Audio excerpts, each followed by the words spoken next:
The mediator, after appointment by the parties, will start by building a foundation for success.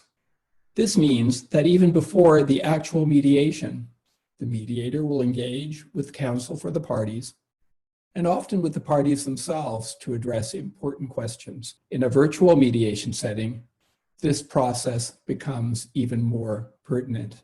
Areas to be covered in pre-mediation discussions should include the following.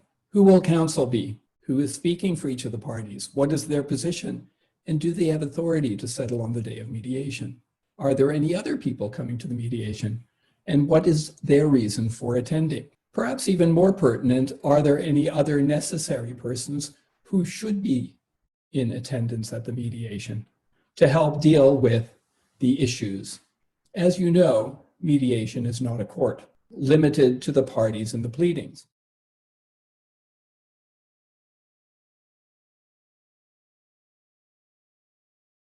There are two main traditions of mediation. The first is what I might call the intuitive, informal, traditional form of mediation, which has been around forever, since the beginning of humankind.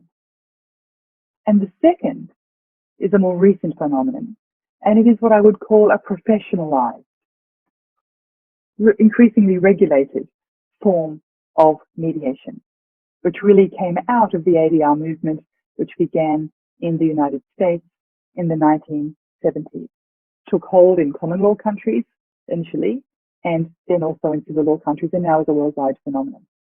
Now, in this course, I will be focusing on professional mediation, but I just want to say a few words about the intuitive traditional form of mediation and its differences and similarities compared to professional or modern contemporary mediation, if you like.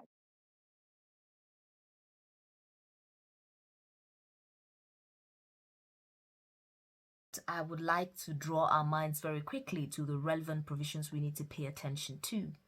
Under the UNCITRAL model law, the key provisions you need to pay attention to are Articles 12 and 13. Article 12 deals with the grounds for challenge of arbitrators, while Article 13 deals with the procedure for the challenge of arbitrators. Interestingly, the UNCITRAL arbitration rules has similar provisions. This time our attention under the rules will be to Article 11, 12 and 13 of the UNCITRAL arbitration rules.